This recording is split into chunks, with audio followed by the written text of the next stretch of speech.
What's going on, fellas? What's going on? We back at it again. Yes, sir. Good Yes, morning. we are.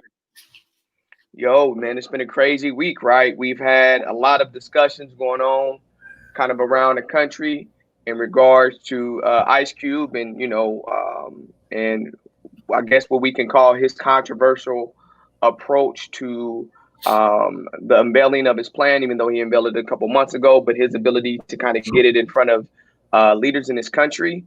And, as always, as Black men, we try to make sure that we bring and offer our perspective to these discussions and these conversations. So we have a guest today that is with us for the first time. I'll let my brother Jeff Wilson, my LB, my six, go ahead and announce himself and let people know who he is. Uh, Jeff Wilson, Langston graduate, member Kappa Alpha Psi, uh, law school graduate, attorney in Atlanta, Georgia. Let the people know how they can find you if they needed your services. Give them a quick synopsis of what type of law you practice, just in case there's some people who can utilize your services. We get a lot of followers, man, and reviews. So this may be an opportunity to kind of help you as well. Sure. I practice consumer credit law. Essentially, I sue the consumer reporting agencies, Equifax, TransUnion, Experian, along with various creditors, debt collectors, for placing inaccuracies on people's credit reports. So, if your credit has been impacted, you think unfairly, you can go to my website, jwcreditlawyers.com, and reach out. It's a lot of consumers who don't even know that they have some remedies in these types of situations and go along with bad credit for years when they have other options available to them. So, reach out. I appreciate it. So I have student loans I want to take care of. I think they're Hey, I've got student loans deleted off of some people's credit reports, man. Shoot, I wish you can delete that, boy. Yeah. He definitely has, and I think I brought him on because not only is he my LB, but he's one of the smartest brothers that I know. He's well versed in knowledge. Although he practices with a particular part of law, he's well informed in most things legal. So, welcome to Perspective today. But I wanted to jump right into it, fellas. I think that, again, with everything that's going on with the contract and where we are, how do you guys particularly feel about Ice Cube, his contract, and some of the things that and some of the controversy that surrounds the contract? Shoot, I think we know about Ice Cube's history, and I think he's always in the space to where he's trying to expose kind of the wrongdoings that are going on in America. So if we're going way back to NWA days, we know what he was rapping about. We know that he was calling out cops and calling out the government and all the things that come along with that. And probably we thinking in the mindset of that, like, how is this dude going to say all this stuff and then go into the realm of, I need to work with them to get, what I need. But in actuality, we all grow, and then he see the way that he's been doing it right now isn't working. He's going to have to work with them or work with somebody to get things pushing in a way that's going to help Black people versus who's writing a rap song or making a couple movies. We're going to have to get some stuff on paper, meaning documented, that's going to push things forward and progresses. So I think what he's doing is important. Maybe the way that he's going about it might not be, but that's something that we'll talk about. So, in my opinion, we got to divide things up. You got an entertainer, and then you got what's good for our country and our people. So you got to divide those things. I see him as an entertainer. I think a lot of people are taking what he's done through his entertainment to justify or to kind of understand why he's taking his approach. And I'm saying let's separate the two, because these are two separate things. So yeah, we knew what he stands for through his entertainment, but what he actually put down in his contract is pretty solid. His approach, I think that's in question, because when you read it, it starts out talking about the Democratic Party must. And then, of course, he is aligned now kind of with Trump. Now, aligned, I'm not saying he's like completely riding with him because he didn't verbally say it, but he did start the conversation with Trump. And at the same time, no, he's like, I would have reached out to whoever reached out to me. We'll get into that a little bit more, I think, in our conversation. But the fact that, you know, you align with who you align with who you really believe in. And I know he said he doesn't believe in both parties. So for you to actually then be like, well, that's the first person that reached out to me and that's who I'm going with, makes it seem like, well, that's where you're gonna bread your butter. So yeah, I'll go with Jeff. Some of his stuff that he did, you know, in my opinion, may be a little questionable. With his intentions, they could be they could be on the right track, but that first beginning of how he unfolded the contract and the people that he's like, yeah, that's who talked to me first, made it a little questionable. And before I let Brother Wilson jump in, let me say, and I forgot to do this. If you guys haven't had an opportunity, for the viewers who haven't had an opportunity to go and get this contract, there's a summarized version of the contract. I believe the original contract is 20-something pages.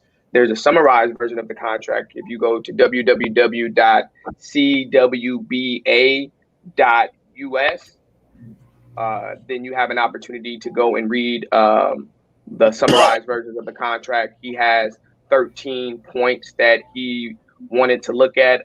They stem from representation to lending reform within banks, federal funding, finance oversight, data and credit. So he's looking at people credit and things that can and can't be reported to credit, prison reform, judicial reform, obviously police act reform. He's looking at monuments and flags and things of that nature as well, and Black responsibilities. So, you know, I think you had an opportunity. It would take us a while to kind of go over every single thing from his contract, but we'll definitely address some of the issues or some of the things from the contract that I personally believe I like and I support. But I wanted to make sure people had an opportunity to go find that document if they needed to. Go ahead, Brother Wilson. So, you know, I'm probably going to be the contrarian for the most of this conversation. I don't have any problem with him meeting with Trump, Biden, whomever. I think as Black people, we have to realize that we are a small minority of population. So in order to change and get substantive change regarding any specific issue, it's going to take us working with other people, be it Democrat or Republican. We don't have the leverage to change anything by ourselves. So I find it problematic when people have an issue with him meeting with Trump when Trump is the president. You know, who else do we expect him to meet with? Biden? Biden has it. Can we curse on here? Yeah. Biden ain't one shit. He ain't one shit.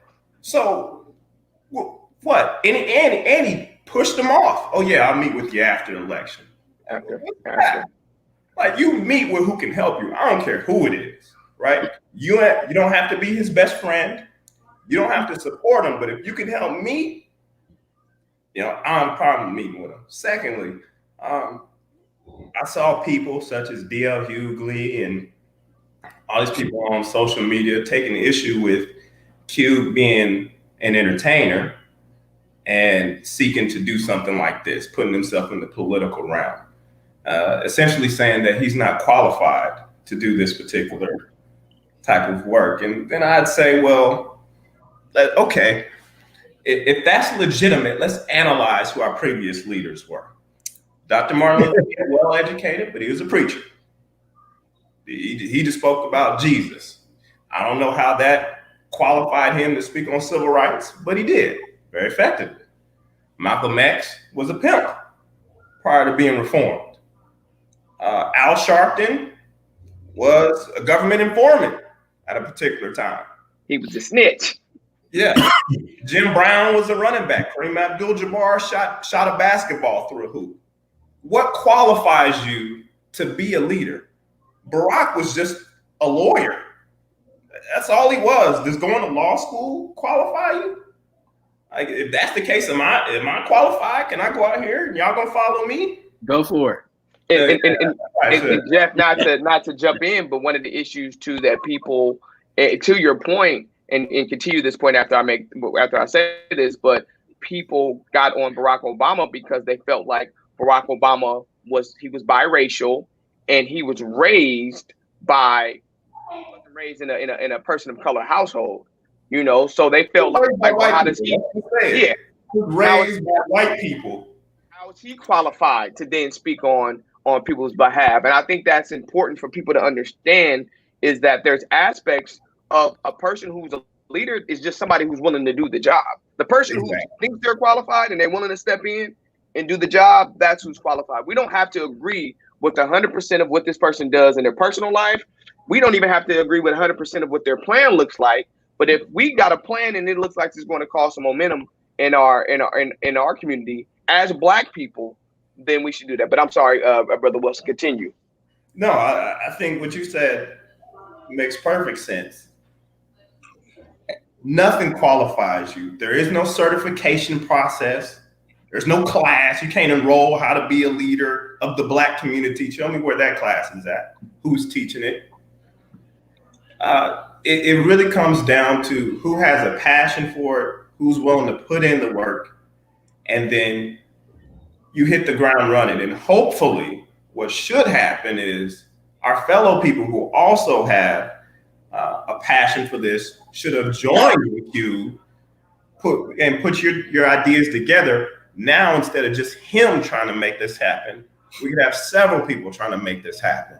Yeah, I think that's what some people had an issue with. Like, well, who did he call? Like, did he call Barack? Did he call Angela Rye? Did he call Van Jones? Like, who did he take with him? Like, who's with him? I think everybody wants to know, like, who's behind the plan. It don't matter who's behind it if the plan is effective.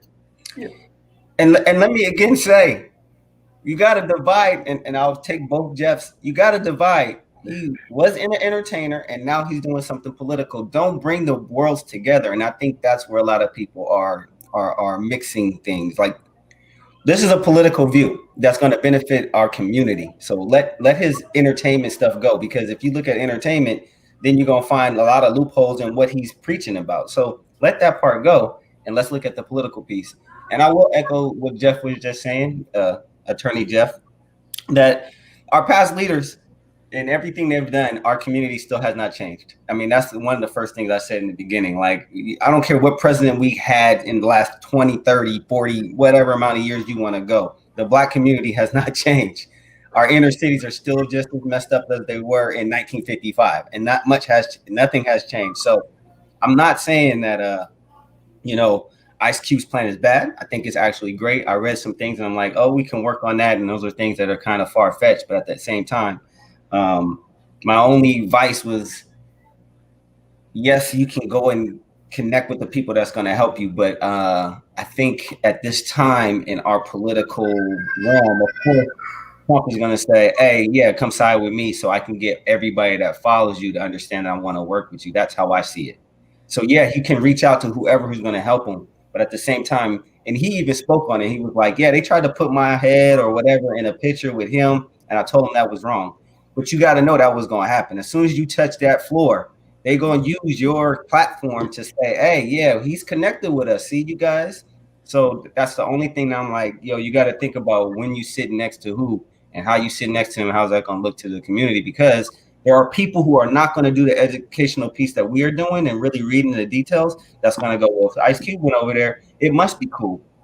And the reason why I say that is because 2 days or 3 days later, I don't know if it's propaganda, but you got Waka Flocka, who's not very important, but still talking about Trump. And then you had, who else popped up talking about Trump? You got 50 Cent, who may not be telling the truth, or it may be fake news, whatever you want to say, but he popped up saying, yo, this Biden situation with taxes, da-da-da. So once that happened, a snowball effect started to happen where people are like, well, maybe this Trump dude is right, even though he outright said, I don't like Black people. So that's my opinion.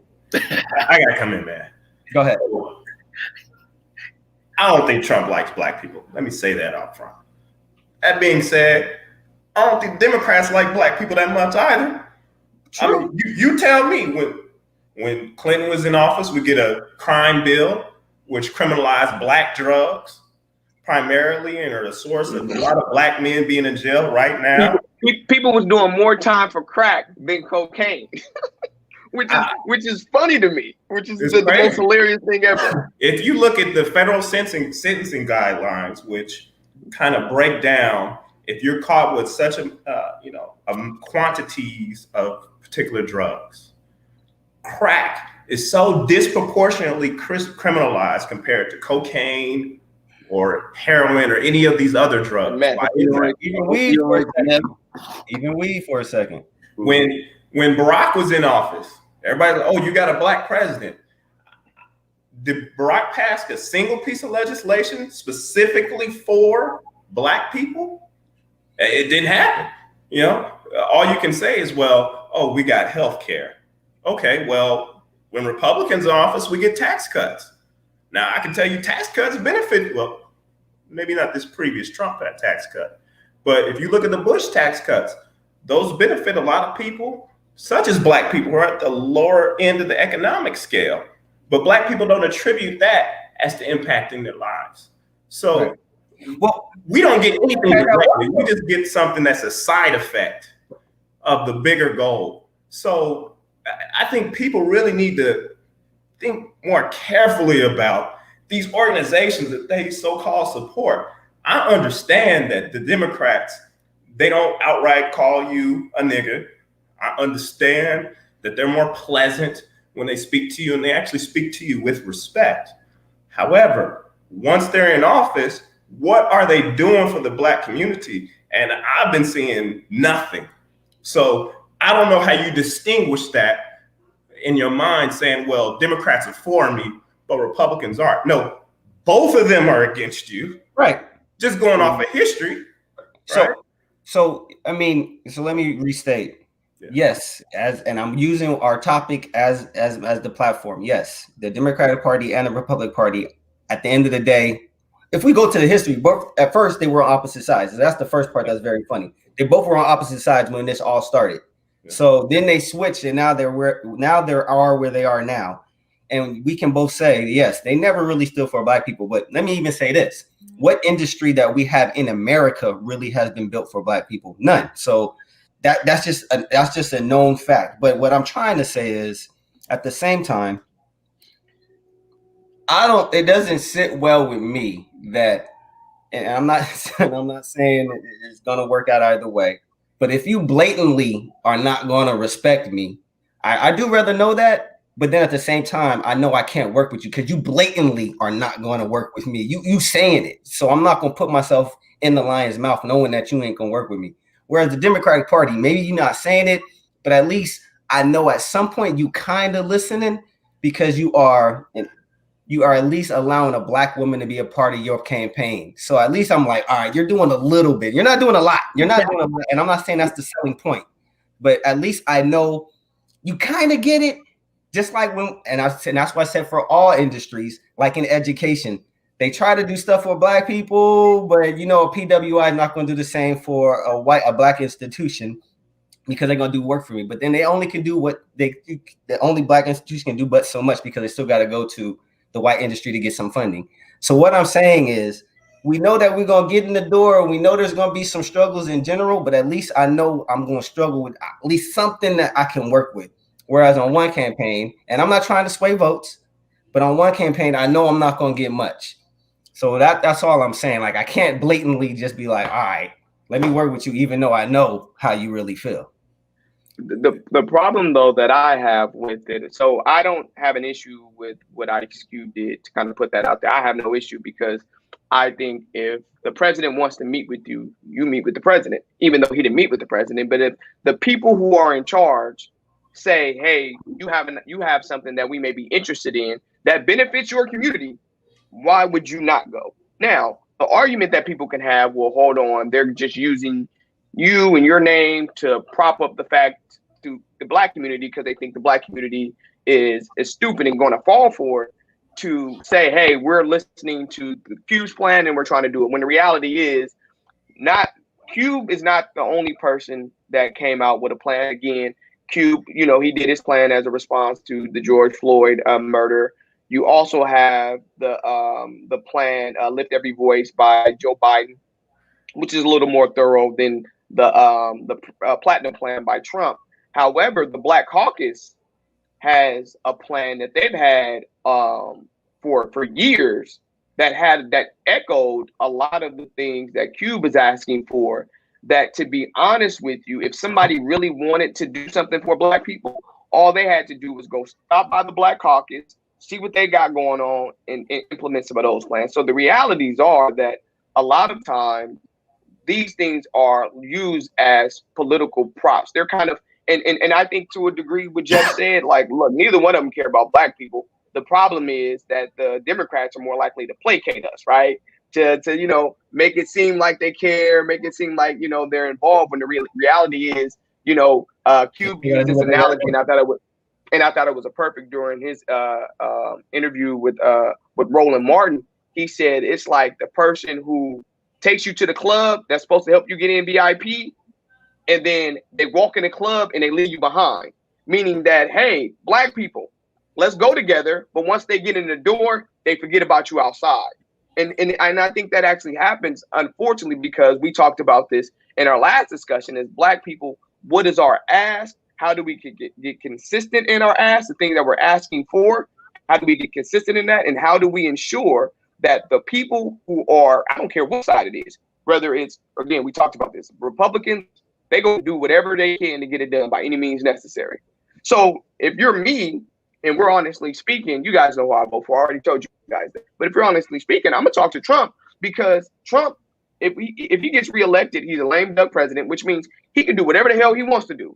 And if he say, hey, I'm going to do all these things for you Black people because y'all help me get reelected, and he does it, he's more likely to get it done because he doesn't care. He's the narcissist. He cares nothing about him.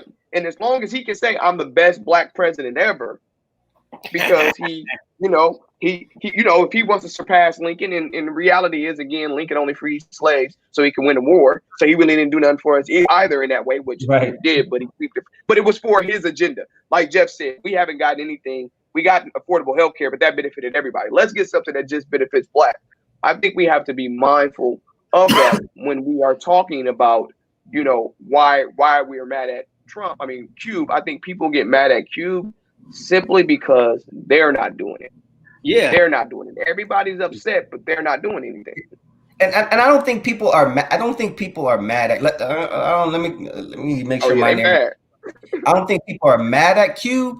I just think people are not well versed in understanding like all the different layers of what's going on. I think people are just looking at really his entertainment piece and then tying that to politics, which is making them go, "Why is he doing it?" Instead of going, "All right, let's look at the political realm and look at what Q wrote up, look at the Lift Every Voice, and look at the Platinum Plan, and then make our educated decisions." That's why I think people are kind of mixing the worlds. Yeah, people got to do the research, but it's also one of those things. He put it on paper. Like we always had these forums and these go vote and all this other stuff, and nobody's putting it on paper. We always say, "Well, what do we want?" When it's either if it's Killer Mike or T.I., whoever these people are, Diddy, they'll say, "Okay, let's do this, let's do that," but nothing is on paper. So Cube took the next step. He said, "Well, hey, I'm gonna go put it on paper. At least that way, I have something documented, and we can transition it and move it and make it feel the way we need it to feel. But it's on paper." So I think that's the way we start putting things through. Is instead of keeping it in your brain or just saying it out, put it on paper, and it's an actual document, and we can let that thing ride. All right. I wish Black people as a whole would realize that nobody's coming to save you. If you consider just what Dewan said, the Congressional Black Caucus has had a plan. I haven't seen this plan, but let's say they have had a plan, and they've had it for years. I imagine they probably had some type of plan when Barack was in office. Was this on CNN? Was this on C-SPAN? Do you remember them trying to push this particular plan? I don't recall it. Democrats as a whole didn't call it. I'm sure the Black Caucus wants to get this pushed through. But did their Democratic people ever advocate for them, with them? No, right? What the Democrats understand is that Black people are politically emotional or politically immature, right? You can put Clinton playing a saxophone on Arsenio Hall. Black people will look at that and say, "Oh, that's the first Black president. I'm voting for him." And that's all you got to do. We don't actually have to give you anything. We can have Barack at the top of the ticket. He's a Black president. Now, granted, I mean, I voted for Barack. I'd have voted for him regardless, first Black president. But Yeah, point is, we can put figureheads, we can put some symbolism in front of you, and just like a dog with a piece of meat, Black people will chase that. And they're not going to ask the important question, which is, what are you going to specifically do to help my community? Right. And without us asking that question, without us being willing to hold people accountable, this will continue to happen, and they'll always take us for granted. Right. Yeah, sure it'll happen with Biden too. Right, but that's and that's why I was saying you hit exactly what I was saying, is that the fact that they're always looking at the entertainment piece, because like you said, you put somebody who has something worth to say that doesn't have some type of entertainment piece, some Black people aren't going to understand what's going on because they haven't done the research. That's so that's why I was saying when Ice-T is in front of Trump and you're talking about how Black people emotionally react, he's in front of Trump and we know what Trump says. And I said Ice-T, my bad. Ice Cube. We knew we met. Okay, cool. But in front of Trump, and then Black people are gonna go, well, wait a minute. You know what I'm saying? You just, like you just said, you put Clinton on the saxophone, you put certain people in entertainment in front of certain political figures. That's where people are gonna go. So I know Ice Cube was like, man, when I get in front of this guy, I'm not gonna take it as a photo op, but I know how they're gonna spin this conversation. Yeah. So. Well, let's talk about this then, because we're talking about very specific things. Jeff mentioned this. What are the specific things that we are getting? And I think that, and I'll just bring up a couple of the things that Ice Cube put in here that I thought were interesting. And again, if you guys have something that you want to jump in, we can kind of talk about each of these topics for a little bit. So one of the things he has, lending reform. Bank lending will be regulated to require banks to lend a percentage of all loan and credit categories on an equal basis to the Black population each bank serves. However, the minimum threshold must yearly meet the percentage equal to the national Black population, currently about 13.4%. Rates on Black loans federally from banks to the same wage rates as whites. So I think when you're looking at his lending reform, he also had federal funding where he's looking at baby bonds, where the federal government will pass a program providing every child, and these are Black children specifically, with a government funded trust account starting with $1,000. So kids are born with this money that accumulates over time that they will be able to receive at 18 years of age to be able to use for educational funds, for buying a home and things of that nature that are definitely important. When you guys kind of hear that he's looking at making sure that Blacks are getting, I think there's 3% of banks, 3% of the loans that banks are giving are to Black people. So we only get 3% of the loans, right? Ice Cube is saying that there should be a minimum requirement that banks, and this is being, regulated and has kind of an oversight committee, that at least 13% of bank lending should be given to the Black community, as well as there should be part of, I guess, respirations would be that from here on out, Black children are being born with $1,000 bond associated in their name that they can pull from at the age of 18. How do you guys feel about just that item? And then we'll move to a couple more of the items that he has. I mean, I'll go back to what I was saying at the start. Like you just said, it is creating at least some type of, it is diminishing some of the gap, and it's allowing at least Black people to have some play in the game. And I really attest to that, because he's allowing people to at least get their win back. Instead of starting from zero, you at least are starting from some type of platform, which is what America was built off. They were built off our work. So it's like, why can't we get some win from our work? And I think that's allowing that to come back just a bit. And he's giving a percentage as well as a actual number to how that can be effective. So I like that one. Now, there's a lot of them I like, but I like that one. I like that one as well. That one's important. Financial freedom, or the ability to do things in regards to money, is really important, because it takes money to make money, as we all know. It takes money. It's not just smarts that's going to get you some money. You actually got to go out there, especially in the business world. You're going to have to spend some money, lose some money to actually gain some money. So with the bank thing, I think that's really important in our community, because as we know, even in our communities now, it's minorities in the community that own things, but they ain't black. They're from some, they're Asian or they're Indian or they're whatever they are not black. So when you go into that hair salon or you go into that nail shop or you going to get your fried chicken, that ain't even black people frying your chicken. Some Hispanics or somebody else that own that building that is not us. So if we can get that in place and get some other things like they talked about the federal funding for business loans and all the other stuff that we might talk about, that part is really important because everybody else has a town. We don't have no black town. It ain't no just urban area where it's just black people and the money flows through the system. All our money goes out of it. That's the hood. It ain't no black Chinatown. It ain't no little Italy for blacks. It's the hood, right? And the money in the hood lasts in the hood. What is it? One day? Not even a day. It was a couple of hours, right? It's less than a day, bro. Yeah, less than a day. Like so again, we don't have those spaces. But my bad for interrupting. No, I was gonna let Jeff get in there. I don't have too much more to add than you fellas do, but we previously had black towns. They were in rural communities, and with the urban rush that happened all across America, our black towns dried up. You had towns like Boley, Oklahoma. You had towns, Tuskegee, black town. You had these centers where it was primarily black people, and again, once integration happened, rather, they kind of just dried up, and you went to the larger businesses, which were white businesses, and a lot of these companies could not survive. One thing I was thinking about, Dewan, when you were, you look at Cube's list, and Cube has a lot of good reforms on there. Right. One thing I'd like to challenge our viewers to think about is, how do you think we're going to get something like this passed?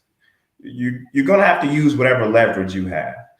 In America, your leverage in this particular context is money or your vote, right? So let's look at both of those aspects. In regards to money, black wealth is substantially lower than pretty much every other racial group in America. So it's going to be very difficult for us to leverage our money. We got spending. We do a lot of spending, though. You do a lot of spending. You're right. We do a lot of spending, but we just don't have that wealth to really create some type of super PAC and really push our agenda forward. So all we have left is our vote. Okay. Now, how are you going to leverage your vote when black people are wholly unwilling to vote anything other than Democrat? And for what we've seen is, when you vote Democrat, man, they will court you. They'll persuade you. They'll spend money to persuade you during the presidential election. And then when the president is elected, where are they? They ain't in your community. They ain't doing nothing for you. We have to rearrange our thought process to really consider what gives us added leverage to where we actually put the Democrats in fear that if you don't do anything for us, you will not be in office, because you can't win an election as a Democrat without black people nationally in this country. And maybe if you give them that type of motivation, we actually get some of this stuff passed. But isn't that both sides? Well, no, I don't think it is both sides, because the Republicans don't need black people. Right. At the same time, they don't. If you give them all the black vote, it's not like they're going to say, all right, now we're going to do something for you. No, but let me tell you though, and I brought this up. So when you are in your primary, you have Republicans versus Republicans, and they're trying to figure out who's the best option as a Republican, right? So if you have somebody who was kind of more in the middle, and they're coming and they're saying, look, black people, if you vote for me, I'm going to get these things done. And let me tell you why. Because what we've always talked about is Republicans being the gangster party. They being the people who's gonna come in, kick the dough in, and do whatever they need to do to get a bill passed. Right? They're gonna look. They'll get on television to say, "Hey, we disagree with this," and then a year later, do the complete opposite or the complete thing that they disagree with, because they don't care. They're moral. They're about winning. So what I would say is, if we had an opportunity where we have a diversity in our voting our voting ways, then what you will see is a actual Republican who may come out here, who may have the House and the Senate to actually get it done. Say, look, black people, you vote for me, I'm gonna do this for you. And I that may want to answer your But we do. Go ahead. We do. Here's the thing. But we do. There's more than here. And here's the part that we haven't spoke on. There's more, but it's not going to get any traction. There's more than just the Republican and the Democratic Party. Of course. There's Independent, other parties on there that speak libertarian, a total different rhetoric. But being that the Democratic and the Republican Party, if you don't go, if people don't vote those ways, then you're pretty much saying, well, I'm giving my vote to whichever party is going to ride for itself. That's the other issue. Well, the Libertarian and like the Green Party is just not feasible. Right. If you vote for one of those particular parties, essentially what you're doing is giving your vote. Yeah, you're just giving away your vote. Exactly. Going to Republican, you said, well, it goes both ways. Well, Republicans don't rely on the black vote, right? What they'll just try to do is make it harder for you to vote so we can diminish your ability to vote for the other side, right? The reason they're doing that is because they know you're not going to vote for them, right? Yeah. But let's rearrange our thought process. What if we were willing to vote and they believed that we were willing to vote for them? Now, do you think we'd have all this voter suppression if they thought, well, these black people gonna vote for us? Why are we suppressing their vote, right? But that's something itself. Now, the whole problem with it is essentially this. Republicans haven't offered us anything, all right? So we have no reason to vote for them. Mm-hmm. But in the event that they knew that if they did, we would be willing to vote for them, then all of a sudden, Democrats can no longer take our vote for granted. And they say, well, if we don't put something on the table, they're not going to vote for us. We can't win the election. It's just going to be Republican dominated. And that's how we could hold them accountable. But right now, you just had a situation to where we don't have the money, so we can't influence it through money. We're unwilling to vote for the other side. So Democrats don't have to worry about black people turning on them. It's a perfect storm for us getting nothing. Perfect storm for us getting nothing. And you hit it on the head. And I think that's the problem.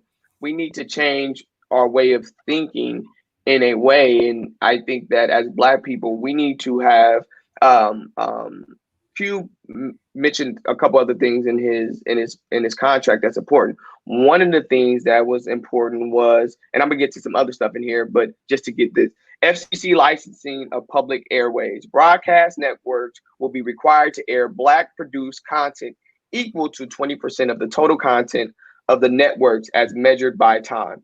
Let me tell you guys why I think this is important. I've always was a little, and I know we have Black News Network and things of that nature now, but those are like apps. I think you have to have certain cable subscriptions in order to get it. I always was a little bothered kind of when BET merged with Viacom, and I'm gonna tell you guys why.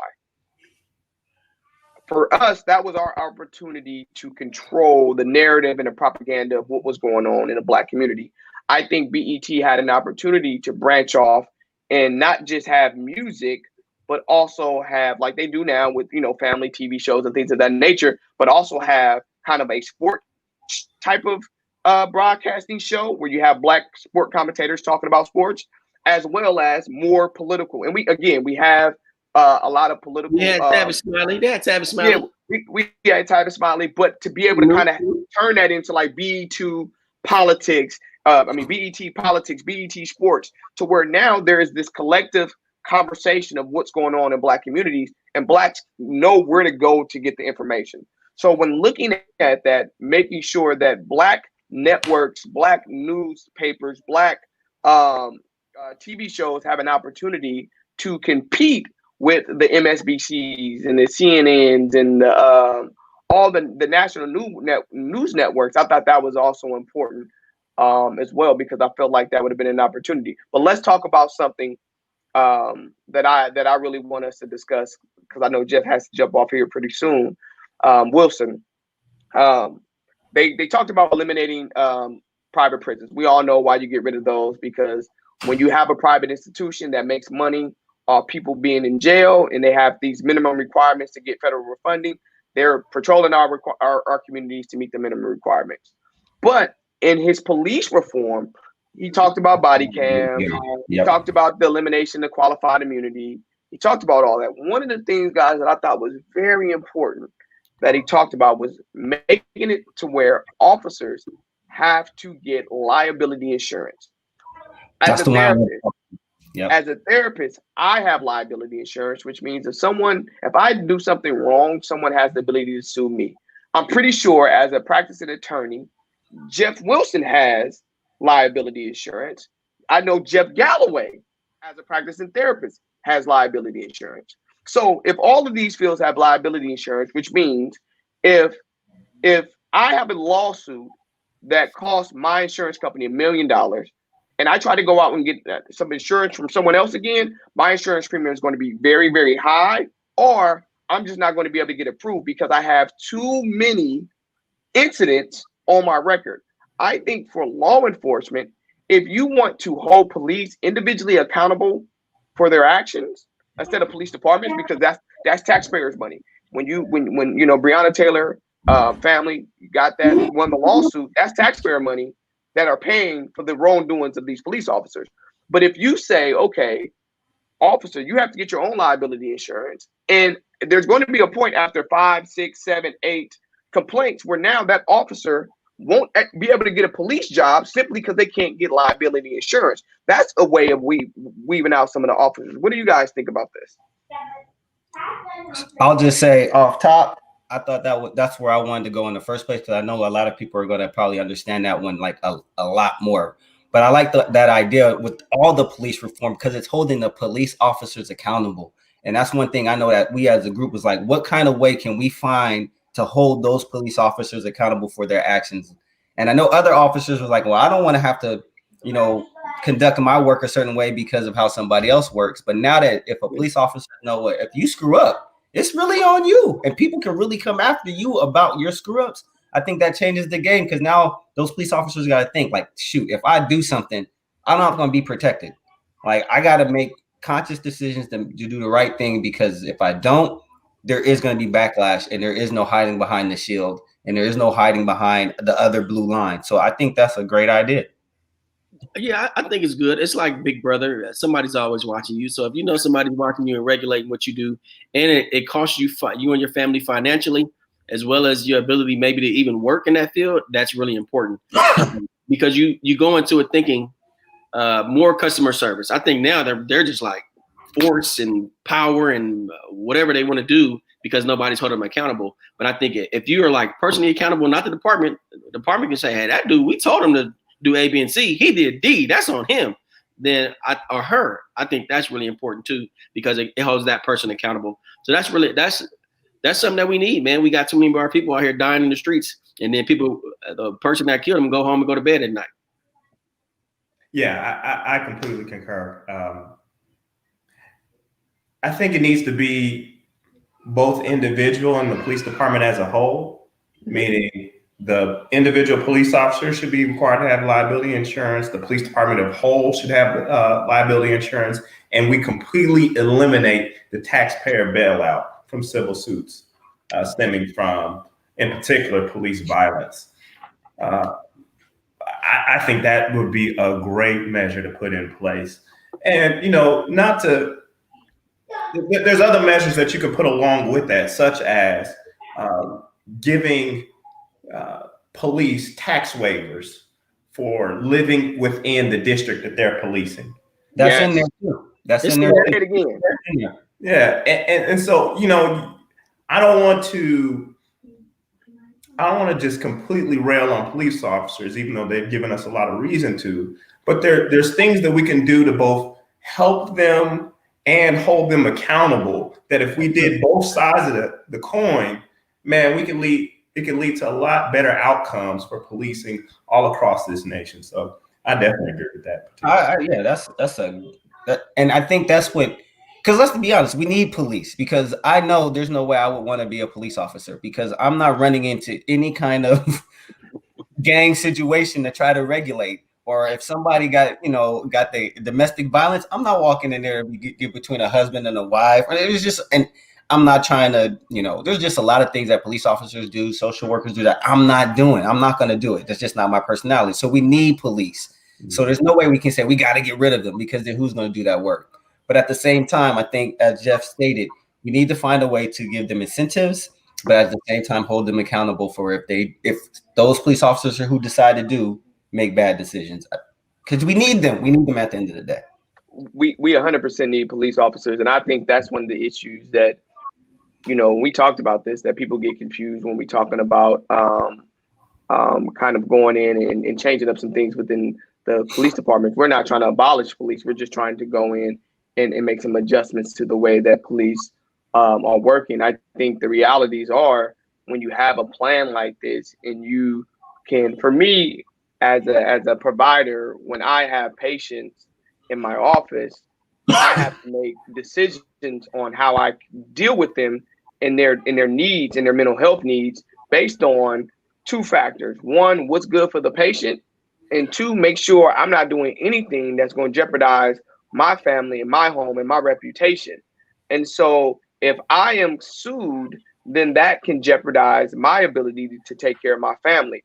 I know my wife, particularly, hey, whatever you're doing, you need to get it together, because we can't go through this again. Imagine you have a police officer they have 4, 5, 6 domestic abuse situations in which they're out there beating up people in the streets, and they're getting sued because now the public knows that they have liability insurance. That police officer's wife is going to say, hey, your actions out there are jeopardizing our family, and I won't tolerate that. There's this very clear generalization that police use when describing people or citizens. You're either good guys or you're a bad guy, right? And I think that's the same way. This is not to keep police away. This is to keep the bad guys in the police departments away, because again, that premium goes up. Obviously, if they make a mistake, we don't want that mistake to keep them from being able to work. But that premium goes up, and you do something again, that premium goes up. And after that, there's an aspect where you won't be able to get insured anymore because you're a liability. You're a risk.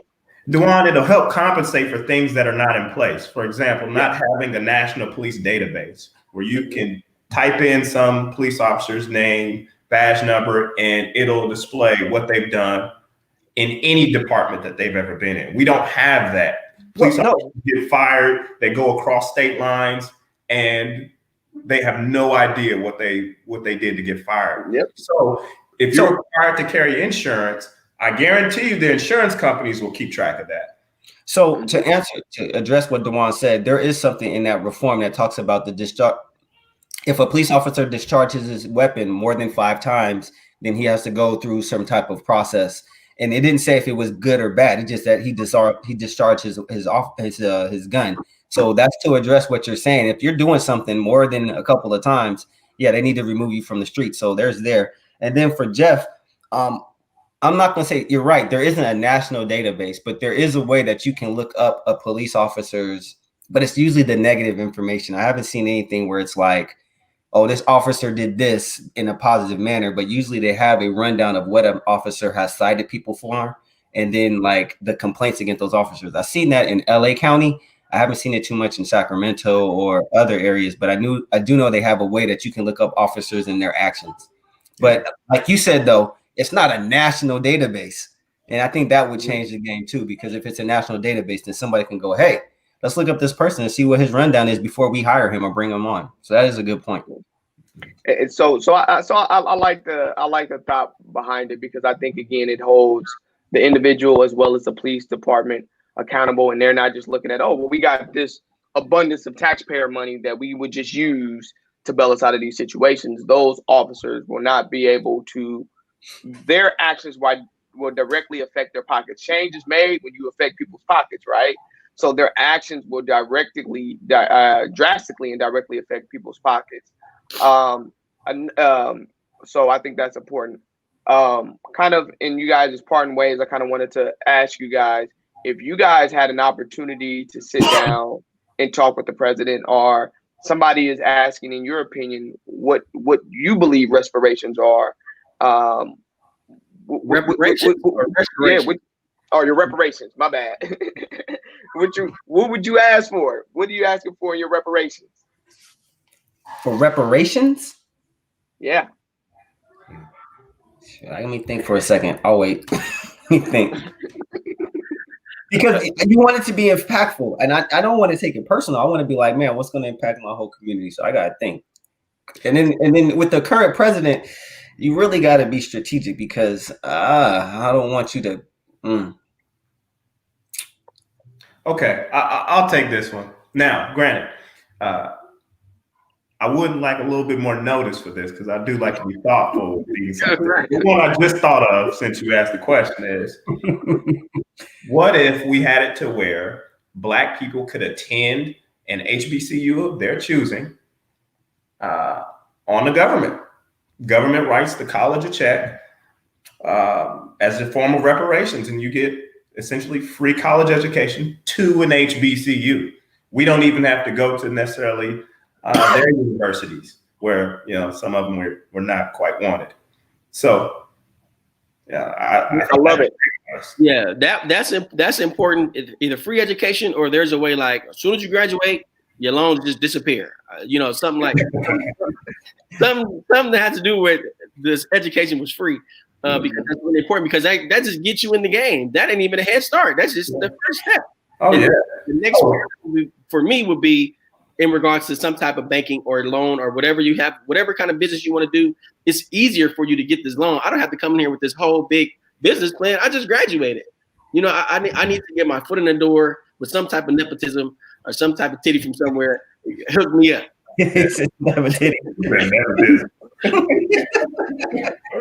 So I'm thinking about, because we've been to college, so we get that we understand the connection with college. But I'm thinking about those that don't. That's not education. Is not for them. Because I got family members like that. That's when you get your bank loan. That's when you like, hey, I want to start a trucking company. Boom, here go your money.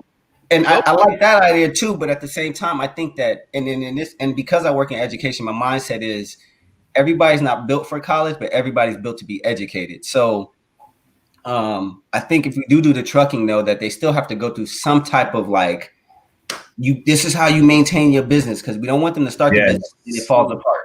So I think that it's like, if there's the educational realm, I love Jeff's idea. If there's that start a business realm, there's still got to be some kind of education connected to it so you stay successful. But and I don't want to say, hey, let's just throw money at it, because then we know what happens when you throw money at a problem. People use it how they want, and then it disappears.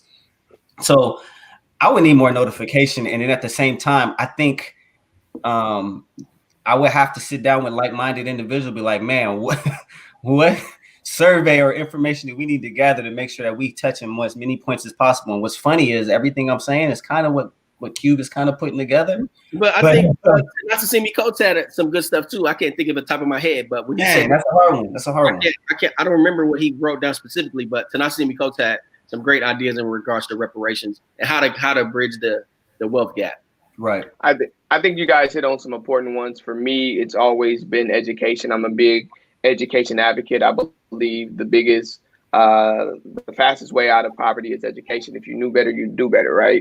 So when you think of Jeff Wilson's plan, and I think both Jeff's plans is great. I actually, Cube has in his where you can get they're looking at making sure that there's a certain amount of business loans that are given to Black community within line with our population. So that at least 13.4% of business loans. He's looked at venture capitalist funds as well as making sure that it's not just loans, it's that venture capitalist money that has public interest can be given to people as well. But he also mentioned the mortgage, right? Your first home mortgage is zero interest. I think that's a great one as well.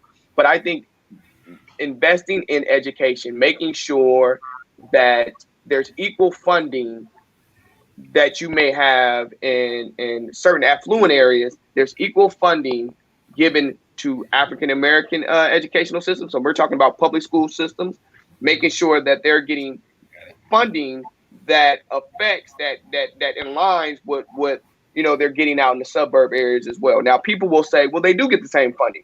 The problem is that you're going to have more children in these public schools in the city versus in the suburbs. So the funding is distributed differently because you have less money to actually go Property tax. into creating and property tax. And he looks at the property tax and how the property tax can directly affect education. I believe education. So I believe, free opportunities to go to your HBCU of your choosing, making sure that these HBCUs are giving the opportunity and the funding to create the programs that they want within their institutions. If Howard wanted to add a medical school, Howard can get the funding.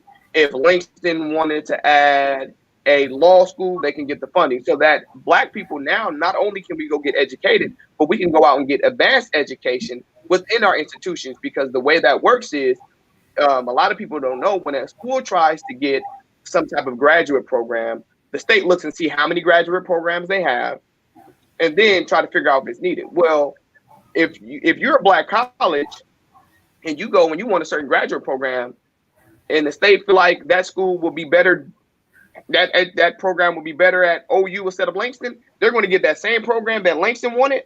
They're going to give it to OU because they feel like it's going to benefit OU better than Langston, or OU will get the money. So making sure that Black colleges have an opportunity to grow their programs in a way that allowed them to bring in the best and the brightest in that regard. And that education should be free, whether it's college or vocational schools, or just, training. You want to go be a deep sea welder, you can go out and get that training for free. So that's kind of what I would believe we should do. As far as if we had an opportunity to sit down and have an ask for a president. Now, if any of you guys have any parting thoughts or anything that you guys want to say before we jump off. So yeah, one, please go vote. Whatever way you vote, just make sure you vote. Shoot, because the voice is needed. We're not trying to sway people to vote one way or another. We're just trying to put out as much information as possible. So again, please go vote. Of course, I gotta get my plug in. I'm sorry, y'all. So my boy in Sacramento, he has his own barbershop, Gervais, a rap. So Family Times, if you go get his shirt, he'll get you hooked up. And on the back, it has their logo. Sorry, I can't turn it around, but shout out to Gervais and Family Times in Sacramento. If you can, go stop by my guy's shop. Yeah, lastly, we talked about this already. We talked about the importance of voting, the importance of doing the research, and vote for things that are for your interest in your community. And we talked about the importance of local voting already. So voting levels, go vote. Please go vote. It's your right. It's very important. And if it wasn't that important, they wouldn't be trying to suppress it. And then also with this plan with Ice Cube, go read it. Go read Joe Biden's plan. Go read Trump's plan. Go read all the plans. Go read them all, because like you said, you'll see what they're talking about in their politics. It's on paper. It's documented. So go do all that stuff before if you haven't voted already, which I already did, but I still want to know what the information's out there. So go do it. Go check those things out. Yeah, I just like to second what they're saying. Go vote, especially in your local elections. But even if you do vote, remember, ain't nobody coming to save Black people, period. I don't care what Joe and Kamala or Trump is telling you. This country is not built for Black people. You have to save yourself. You have to save your community. So that's where the help is coming. If you want to know where the help can come for your neighborhood, go look in the mirror. I agree with all those sentiments. I believe that, it's important to go vote. I think as people, we should get as much information as possible. And also, please, my community, please, please, please, just because somebody in your community doesn't go about handling something in the way that you would, or you don't agree with them, you don't have to be the person who jump on video and jump on camera, chastising this person. You don't have to do that. Too often in our community, we are the ones attacking each other, right? Some white people aren't even aware of these issues until we bring them up to each other. They're like, oh, there's a divide. Let's jump in, right? So we have to make sure that if we're saying we're pro-Black, we're pro our community, sometimes ask your brother why he said that. Ask a question. Don't be so quick to get clickbait and jump in and simply say something that is going to be polarizing, or something that's going to attack somebody from your community who's trying to do the right thing. They may go about it differently than you, but at the end of the day, these things benefit you. These things don't hurt you. They benefit you. So always keep that in mind, man. Too often we jump down people's throats simply when they say something we don't disagree with. And everybody has their own beliefs. Again, as Black people, we don't engage in monolithic thinking. We are not just one source of information that thinks the same way. We all have our own brains and we all educated. And I think that's why we started Braspective, to let people know that you can be a Black man with a different perspective. And that's totally fine. And that's totally acceptable. Follow us on Braspective on Instagram, Braspective on Facebook, Braspective on YouTube. Shout out to my boy Eugene Brooks. In his federal clothing line, you see the sweater says love. I want you guys to go out.